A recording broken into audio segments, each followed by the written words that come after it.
Hello everyone and welcome to today's webinar. We'll be talking about the Social Care Grant Development Award that Autistica are running this year and for the next couple of years. This webinar will teach you more about what you need to know to apply for the grants and also the partnership with NIHR and any further resources that might be beneficial for you to form your application with community partners. And I am Sarah and I'm the Research and Policy Officer. I'm going to be talking you through the information we've got for the Grant Development Awards today.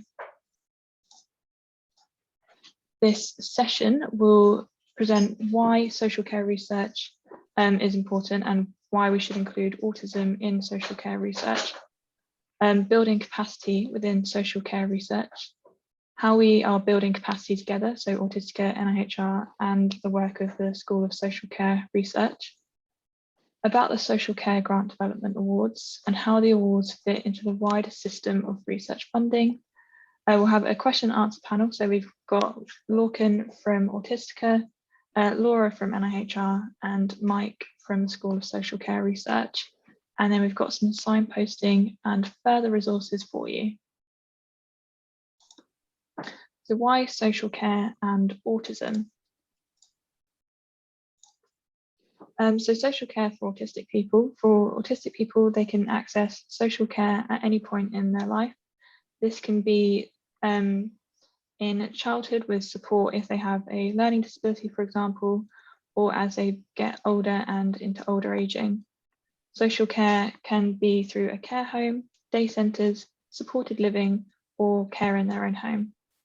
Social care is the practical support to help someone with a disability or illness. So that can be supporting with their care needs or kind of the technologies they need to kind of live the life that they choose, so to kind of thrive in life. We don't actually know what social care works best for autistic people because there isn't a lot of evidence to tell us what works best. And not all autistic people are alike. So there's a lot of diverse needs within the community and many co-occurring conditions that need support, things like a learning disability, epilepsy, and any kind of mental health conditions or physical health conditions that often co-occur. Research can help us design the social care that works best for autistic people, and that's why we're putting in additional funds to kind of build that community of social care research that focuses on autism. So research for improvement within social care means that we are adding in that evidence base that means that social care can improve the lives of autistic people rather than the often disparate and kind of negative connotations we've had in the past where there have been abuse and other kind of scandals in social care settings. Particularly within the COVID-19 pandemic, autistic people with a learning disability have been wildly disproportionately impacted by the effects of the pandemic through the kind of condition itself and the ripples through the social care sector. These difficulties have been particularly felt by those with autism and a learning disability in social care settings who have faced differences due to the legislation and kind of rules changing. So this is why action is being taken now by Autistica and our partnership with NIHR to reduce these inequalities faced by autistic social care users. And this is building upon the previous inequalities that persist through this of autistic people with a learning disability dying younger, having a reduced quality of life, and living with multiple co-occurring conditions. We're looking to create more research and evidence into what autistic people need and what works for them in social care. Currently, the delivery of social care services are not well evidenced or regularly evaluated because often there simply isn't the time or capacity within services to do so. With the right support, autistic people can then, with the evidence to show what they need, live happy, healthy and long lives through social care. So building capacity within social care is exactly what is needed to kind of support research to develop. So previously there's been an underinvestment in research. Social care services and the research that goes on in them have not traditionally had the same enabling kind of support structures that healthcare research has had. Healthcare research normally has a system where someone can sell the time that they have to enable them to do research, or that time can be bought out by a research project. This isn't what occurs in social care, which often has very different structures in the different settings, which disable research from happening in the same regard. Social care also has a very broad definition compared to healthcare, which is much more commonly understood. Social care can be living in a care home or all of the different supports that someone may receive to enjoy life. But because of this broad definition, that means there can't be as well of a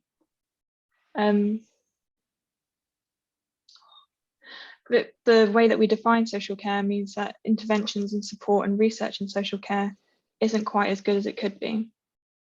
And throughout the UK, social care support is delivered to millions of people, but the research and evaluation, as I said before, is not there to kind of patch up the work that needs to be done.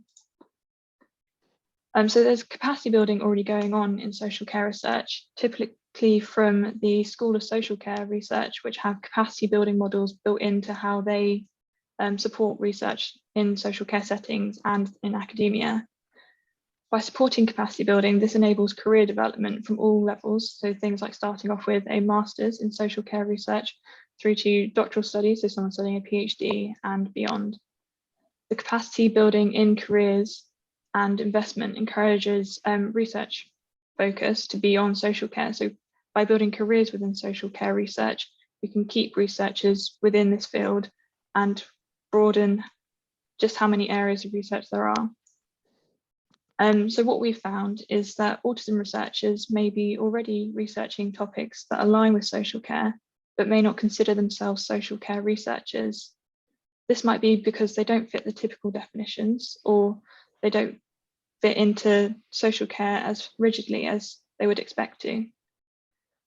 So by building capacity for social care research through investment in all levels, so from that master's level, doctoral level and beyond, we can build a focus on autistic social care researchers, social care service users, and develop services that enable kind of thriving with social care rather than the kind of previous situations of less thriving and kind of social care being deemed, at least publicly through public awareness, as a terrible situation to be in. It should be a positive situation. And then what are we doing about it? So this is something we've alluded to. We have our social care grant development awards. So this is Autistica taking on the responsibility of building capacity in autism research and to bolster the amount of social care research funding applications put forward by autism researchers. The grant development awards will be a small award that enable people to kind of that paid time and space to build an application that is kind of high quality that could be funded for social care research.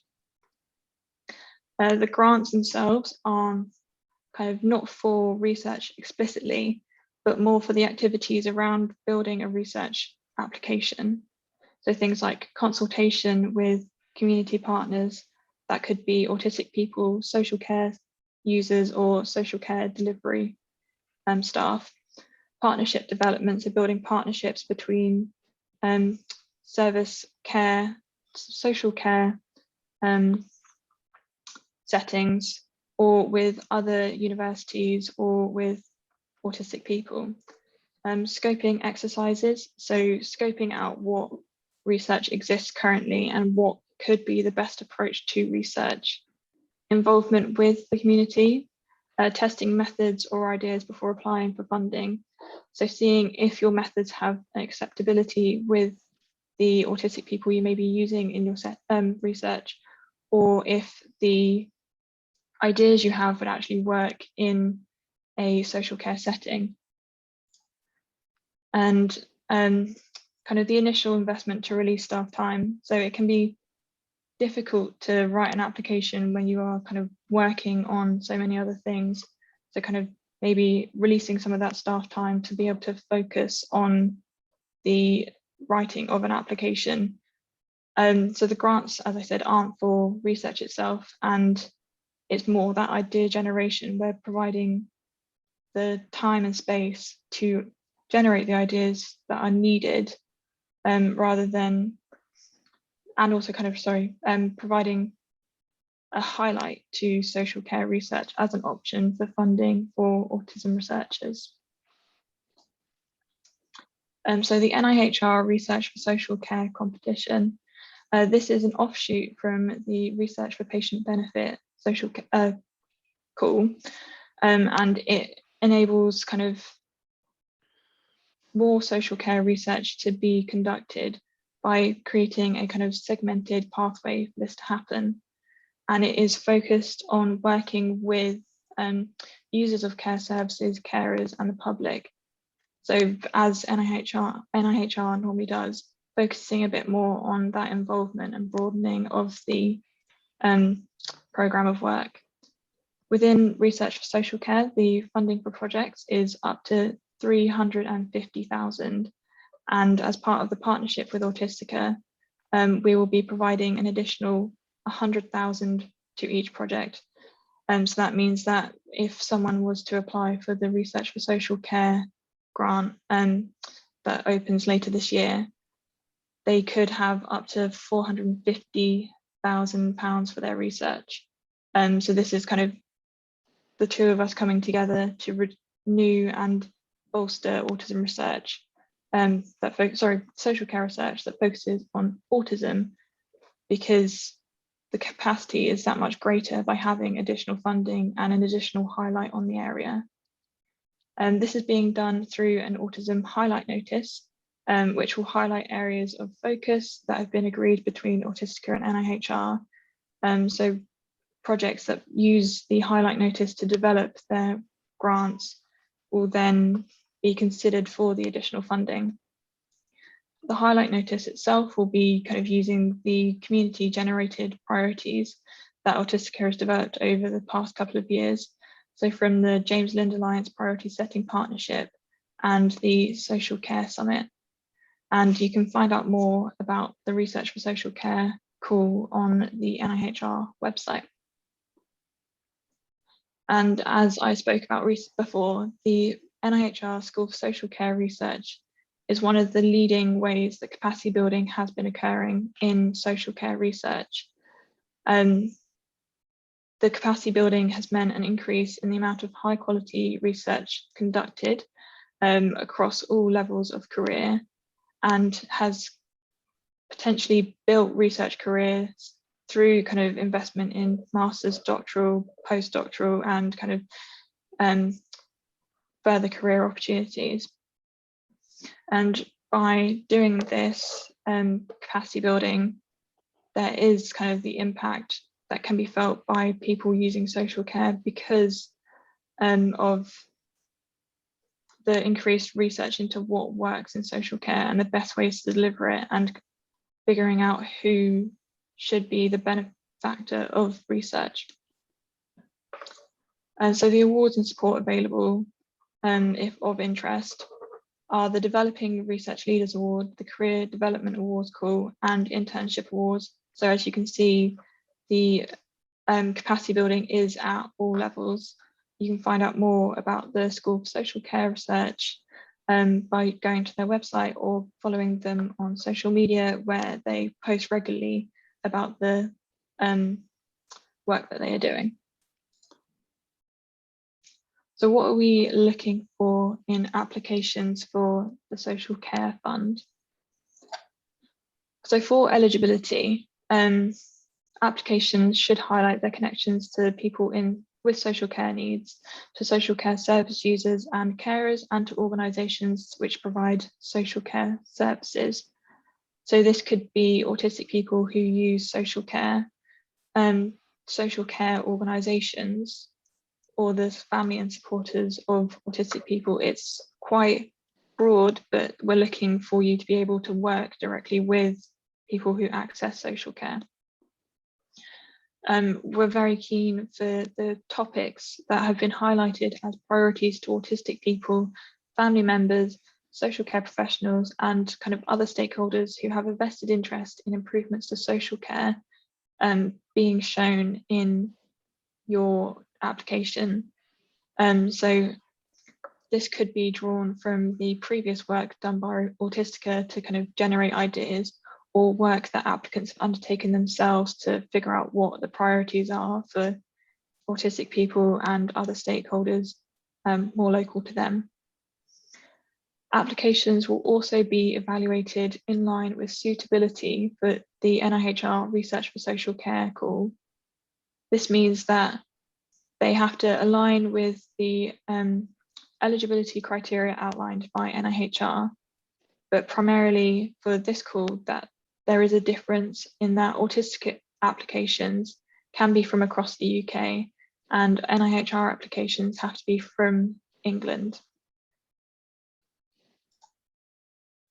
We now have a question and answer panel, which means I've got to figure out how to stop my presentation and move on to our panel. And that was a little bit tricky with two screens. So with us, we have Mike Clarke, Lorcan Kenny, and Laura Mason.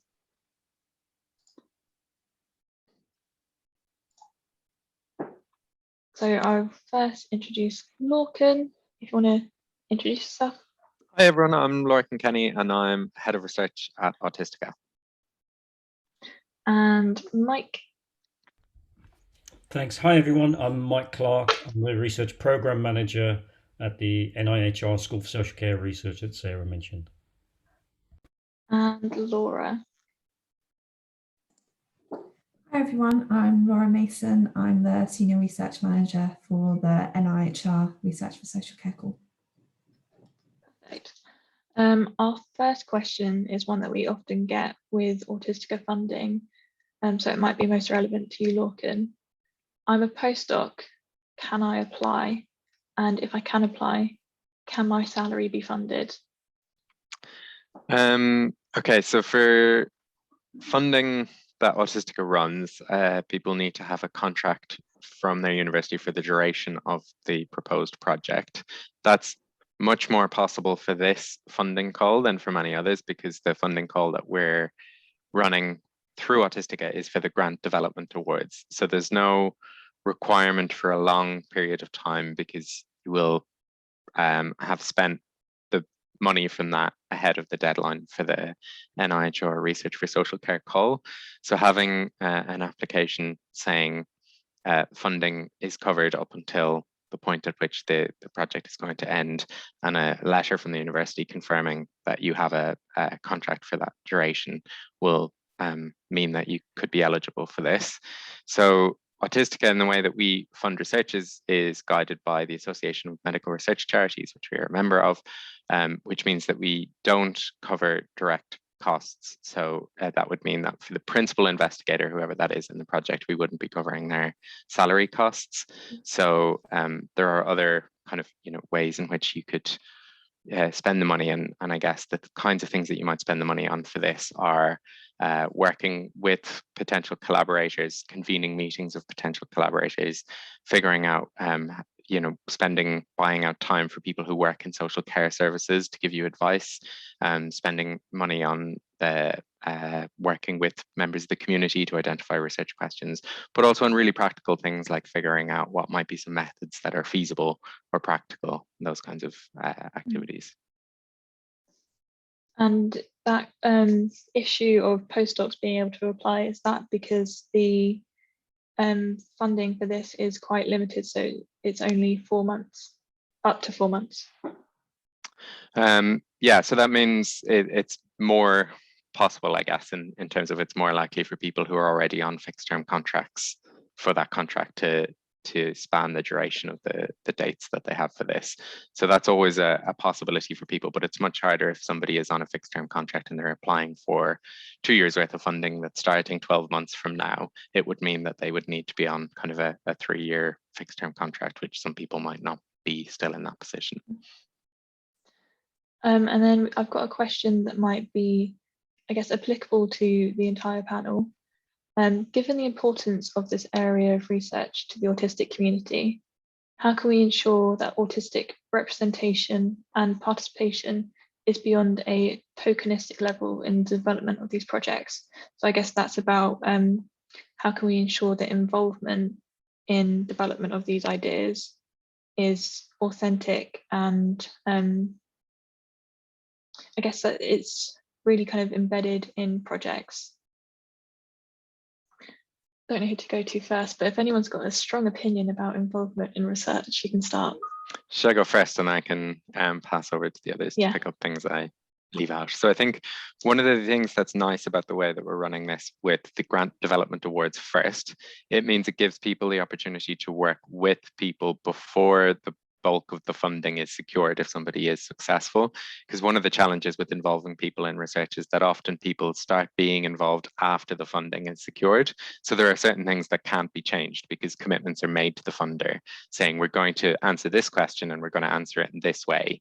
And then the research team have to do that. And even if they work with people who say you should have asked a slightly different question or you should use slightly different methods, they can sometimes work with that a little bit, but there are kind of sometimes limits on what they can do because they have made that initial commitment to do things a particular way. So the requirements that we have for the grant development awards are kind of intentionally, not very prescriptive, so that people are free to say, we're going to work with other people. We're not quite sure what we'll come up with at the end. You don't have to make that same commitment that you might in a research project saying we're going to follow this very prescribed process. So that means that we're giving people the opportunity to kind of get together with a group of people now, come up with ideas right from the very, very beginning of the coming up with those ideas. And, you might spend the time actually finding who might be good collaborators. So finding people who are going to be a co-author on the application who isn't an academic, for example, somebody who's going to be listed and named on the application for their expertise, but their expertise is not research methods. It's being a user of social care services, being somebody who works, who's a manager or a care provider, those kinds of things. And then I guess I can talk, let Laura and Mike talk a little bit about NIHR's approach to involvement anyway, that's typical in their grant applications. I might go to Laura first because she unmuted herself. Yeah, no, thank you. Yeah, just to kind of highlight, that's something we're really looking for within the Research for Social Care call as well. We do review the applications for co-applicant for the involvement process, for actually what links have they really got for users of social care. So particularly for this call, where we're looking at things that are meeting that highlight notice, we will be looking for how meaningfully have people with autism been involved in this process. So that's something we're really keen on as well, and something we do look for as part of the call. And I guess to kind of frame it for you, Mike, what's your kind of experience of kind of the best way that involvement has been done for social care research? Well, there's not an awful lot to add to what Lorcan said and Laura. I think the key is getting your principles right, and all the things that Lorcan, for instance, said about early engagement with people, giving them a real opportunity to inform and shape the research, not just coming in and saying, yes, this is an important topic, and then going away. But then also planning the practicalities of that involvement. So once you've got your principles and your partners in place, what practical support do people need to be appropriately involved as you're planning to? So that's things like payment for people's time, but also it could be support for them in terms of attending meetings. It might be that you're going to ask them to be more involved in some of the particular aspects of the research, like maybe some working as peer researchers, maybe, and actually collecting data. Well, what training, what support, what supervision would they need to do that? It may be that you're asking them to be more involved in co-producing other aspects of the project, like maybe outputs. And again, thinking through the really detailed practical support that people need for all of that to be operationalized, but to make it a good experience for people And I think that's the key thing is back to the principles, respecting people, respecting their contribution, and then properly supporting them to be able to do that. So I think to kind of summarize all of your points together, it's being very clear about not just who you'll talk to, or if you haven't figured that out, like where you'll go to talk to people, but also how you will support them and how they're not just added on for the benefit of the application, but for the benefit of the research itself, and that kind of two-way relationship between what the person involved can gain from taking part in the research and what the researcher and the researcher gains from taking part. I've made that a bit muddled, but what everyone gains from working together.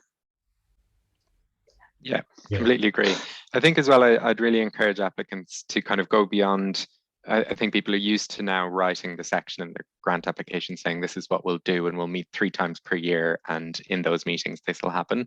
That's great, but also to have, why you're meeting with these people, what's the purpose of working with people. So kind of rather than see it just as a process that will happen one way or another, actually the reason we're working with these people is this, and we hope to work together to change something like this or to produce something like that. That really helps in the people who are going to be reviewing the applications to know if what you're describing is likely to have a change, make a change to the project, or is it just going to be a process that happens alongside the project. And can I just extend on what Lorcan was saying about extending beyond, the established ways of doing some of this involvement and pushing the boundaries a bit. Also pushing the boundaries in terms of who's involved. And I think one thing that certainly the pandemic has really pushed to the forefront of people's minds is the issue of inequalities. And so people, when they're thinking about involvement, might want to think seriously and in great detail about extending involvement beyond what's often the usual group. And we can think about issues of ethnicity and all those protected characteristics in legislation, for instance, but really thinking about how to extend that reach into different groups of people that might not have normally been involved. Really good answers. One of the questions we've gotten quite a lot is, it's typically, this is my idea, will this idea fit? And I guess the question from that is, what would you describe as kind of social care in the kind of remit of social care research? Because we've spoken a little bit today about social care being quite a broad topic, and the public understanding can often be quite limited. So how we get from that limited public understanding to what might be the broad research understanding of social care. And I know it's considered quite broadly within kind of NIHR itself as to what social care might be. So if we could maybe have a bit of a definition to support those who may be thinking of a research idea to kind of peg it under social care. I think I'll go to Mike first. Thanks for that one. The social care is really difficult to give a precise definition to. That there aren't very clear boundaries around it, and in fact, programs like Research for Social Care have tended to steer away from very concrete definitions. Now that's helpful in lots of ways, because you can work with different ideas for research and try to work a convincing case that they are social care, rather than being bounded by very tight prescriptions of what's included in the program. But it does lead this challenge of, yes, you need to develop that case for what you're doing is social care.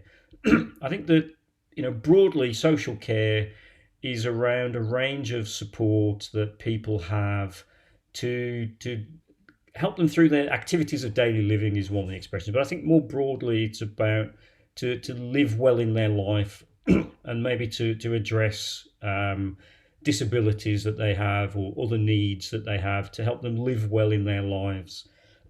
Now that can potentially broaden it out too much, and maybe things like welfare benefits is not exactly within remit of social care, but thinking about extra supports that people need to help them live their lives fully and well.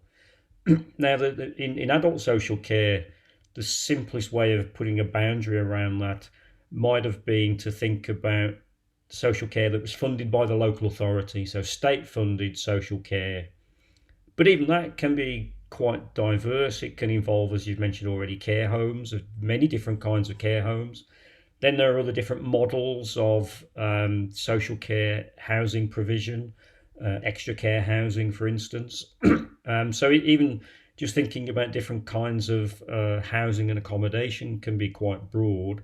But then we have other support in people's homes, as you also mentioned. Used to be called domiciliary care, but now is more generally called home care. And that can be at different levels of support and different levels of intensity. But then there's also, and I think increasingly, there's an interest in a range of community-based support. So this could be third sector groups running support groups. It could be bordering on some areas that we might call social prescribing. So running activity groups and encouraging people to participate in those for the benefit that they might get through it. So you can have a very diffuse definition of adult social care, even just thinking about that might be state funded. To add another layer of complication, in School for Social Care Research, we're also interested in this group of people that we call self-funders. So to get state-funded social care, you have to be eligible in terms of your level of need and your level of assets. And if you don't meet those eligibility thresholds, you don't get local authority support. And you have the option then to maybe enter into the local care market to buy some support for yourself. So that may be aids and adaptations. It may be actually buying some support for people to maybe come into your house and give you a service to help you with activities of living. And why are we interested in this group of people? Well, because they don't have a simple relationship with state-funded social care. They're often in and out of that state-funded system. And at some point, maybe their level of need or their assets will meet the thresholds, and therefore they'll be into the fully state-funded system. So we want to know what's that relationship between the self-funders and the state-funded system. So I sympathise with people that are trying to define what is social care. It's not easy, but there's some elements to help you understand. Looking at the School for Social Care website, which I see the link was in your slides, but also is in the chat, gives you some idea of how we interpret adult social care. You can look at the projects and many methods and scoping papers that are on there, for instance. And I'd also encourage that idea that's been mentioned already about engaging with people that work in the sector. You know, they're the ones that will really help you to define whether something is adult social care and help you to define and put the case across that this is adult social care. So I'd recommend doing all of that and engaging with practitioners very early. I think the main thing I took away from that was it is still very broad no matter how well you try to define it, but it's always best to kind of do that kind of sense touching with kind of those working within the area to check to see if what your definition is and if it matches up with how they might define social care. Was there any kind of other answers to what is social care that anyone would like to add, or do we feel like Mike has covered it quite extensively? Laura? Yeah, I think Mike's covered it really well, and it is, I think, particularly within NIHR, because we've got health in the title of our organisation, we do get quite a lot of health-related applications. So one of the things I kind of use to just try and explain to people is don't just think about it as being the location, because we get a lot of research, for example, that's taking place in care homes, and actually quite a lot of that is medical, because they're looking at medical interventions that take place in care homes. So that's not what we're looking for in this piece of social care research. We're looking for things more like exercise support, counselling support, other kind of other things, occupational therapy, that sort of thing is really what we're looking for. So I'd suggest try and look at it from more than one angle. If you're thinking about actually, okay, who's delivering the intervention that I'm looking at, who would be funding it potentially, where does it take place, and what are the outcomes I'm looking for? If it feels like those those, at least a few of those are fitting within the social care box, then you're probably along the right lines. And I will paste, we've got a help form on the Research for Social Care call where we, if people just want to go, is this social care? Is this broadly right? We can answer that as well. That's really useful.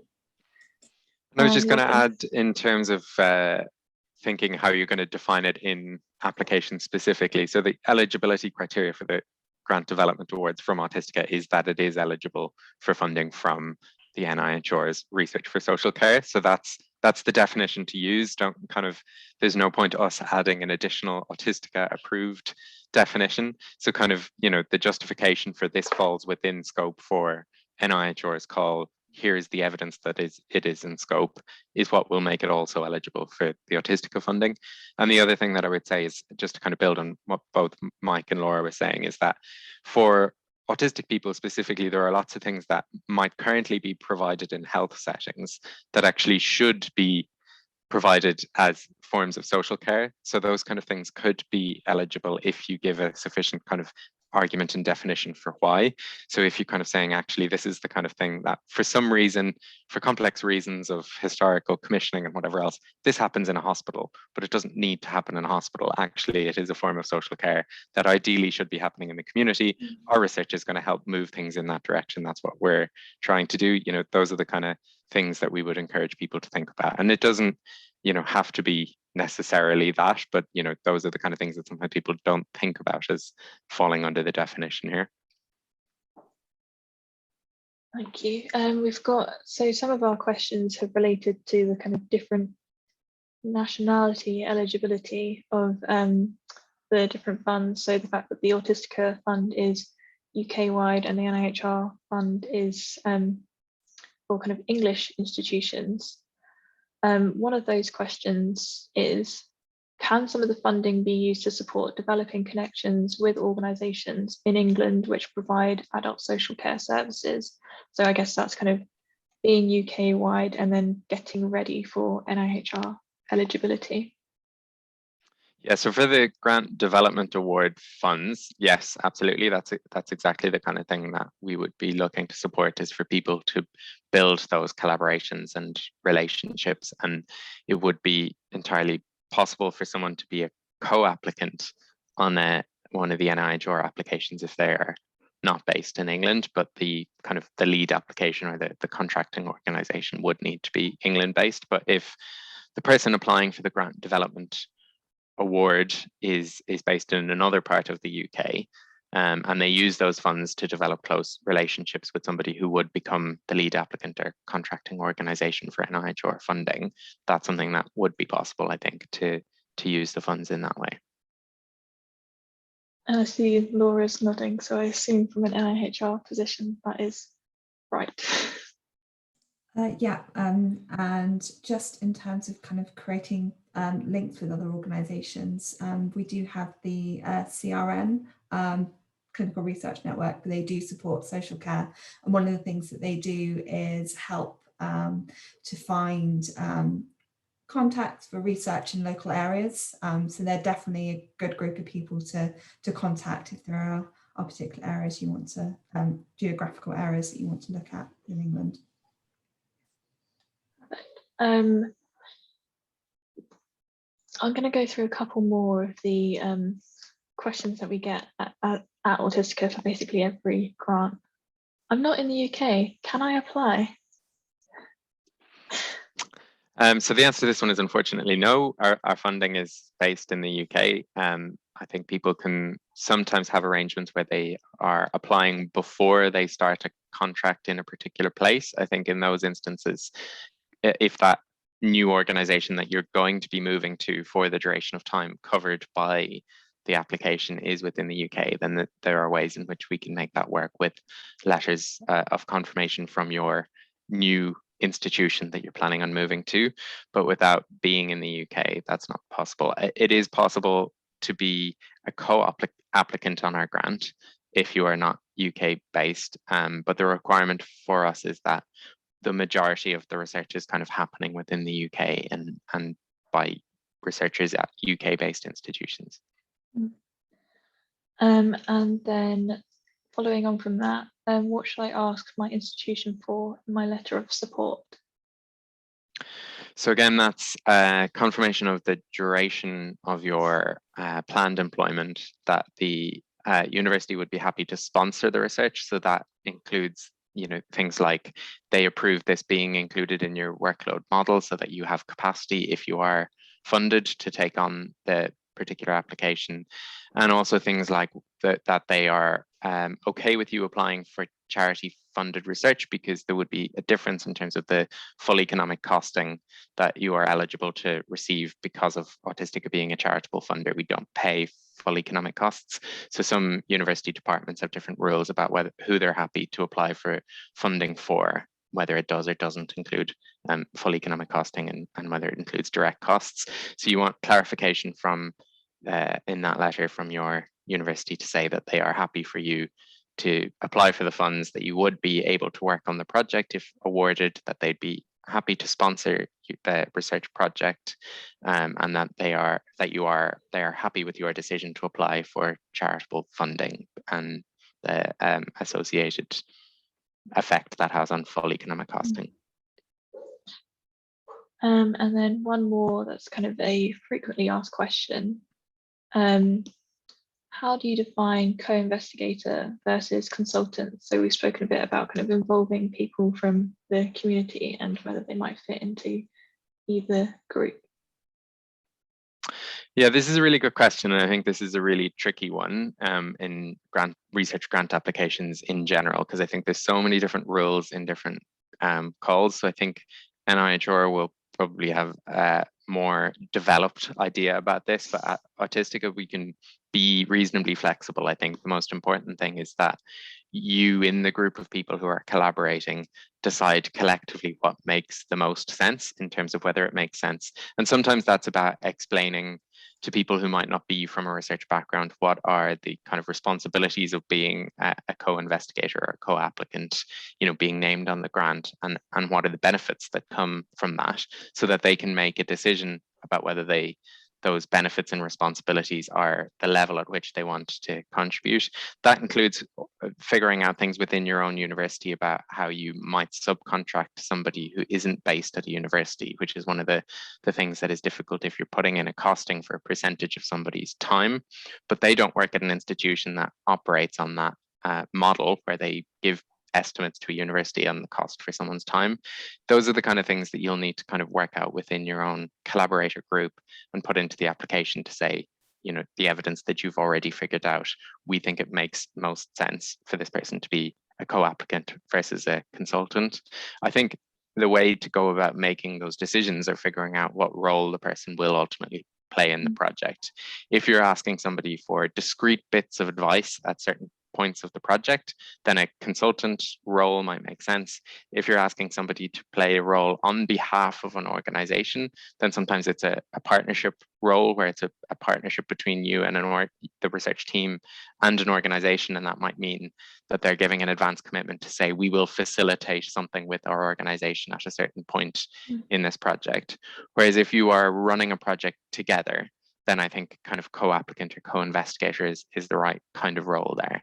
And I think, you know, while there are some ways in which universities are catching up, they're not all universally good at figuring out how to make people co-investigators who are not employed in university contexts. They're a little bit better at managing that if the person might be in an NHS trust, but again, they're still kind of figuring out how they do that if somebody is in a social care setting, because there isn't the same tradition for somebody who works in a social care setting to give 10% of their time to a project and then be able to have 10% less of a workload in their day-to-day job. So those are the kind of things that it's worth kind of figuring out what might be the practicalities of those. And it's not evaluated just on, you know, you've got the most people in the most categories, therefore this application, you know, is ticking all the boxes in terms of working with people. It's actually giving the evidence that the way in which you set it up makes the most sense for the individual project that you're proposing. Yeah, no, that does make sense. And then we've got another question, which is a bit of a kind of asking about a specific research idea. that has kind of some very interesting points. Will the funding stream consider applications on the involvement of social care services for people with autism that are focused on co-occurring conditions? So for example, autistic people who are drug and alcohol service users as well as being autistic. I think that's also kind of a bit of a broader question that might have application for those that are looking at autistic people that have co-occurring conditions like the ones we outlined before, but may also access different services. So I probably muddled that again, but will we consider applications for co-occurring conditions?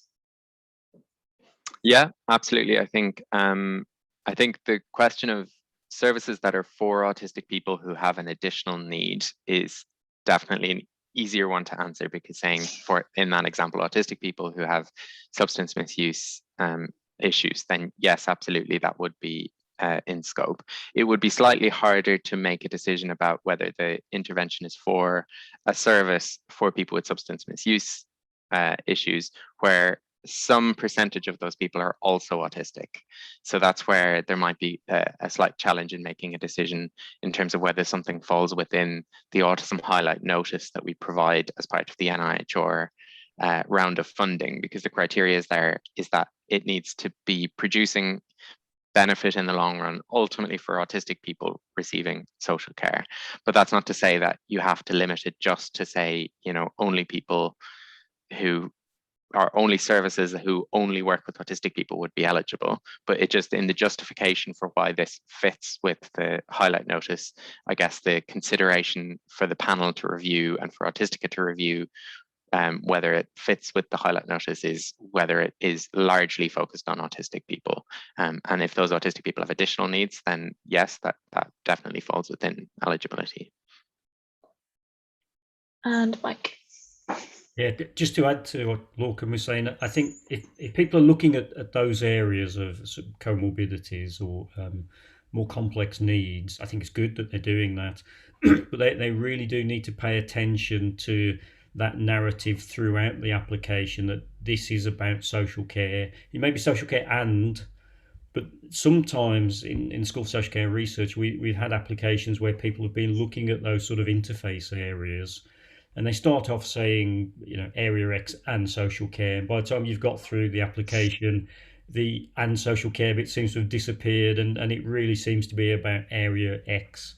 And so just people need to be rereading their application regularly before they submit it, just to see that narrative of this is social care is really clear all the way through. Yes, some really good points. We've got 2 more questions and then we'll be wrapping up. I have experience of a seniorish academic, but I've left academia. Can I apply for this fund or the NIHR fund? So they don't currently hold an academic position within a university. So the way, I think for the Autistica Grant Development Awards, they need to, the contract needs to be between Autistica and an organization who we normally contract, which might be an NHS trust or a university typically. So that's, kind of who the legal arrangement would be between for the transfer of funds.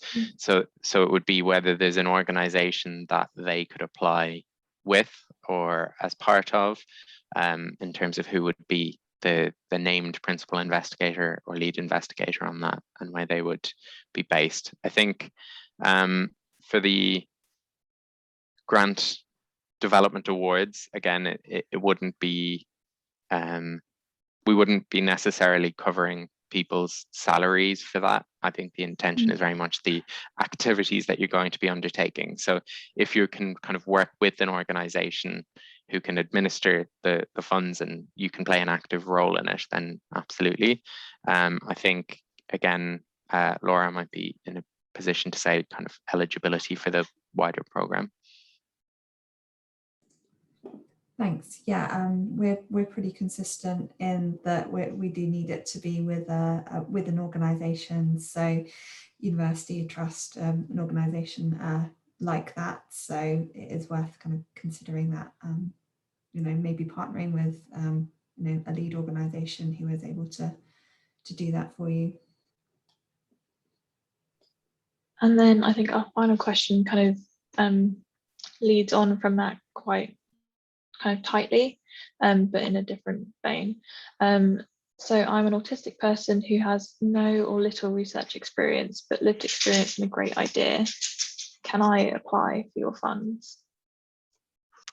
So again, I think like the last one, probably as a co-investigator is the best way for these to be kind of included. So find somebody who's based within an organization who we would be able to kind of contract with if it was successful.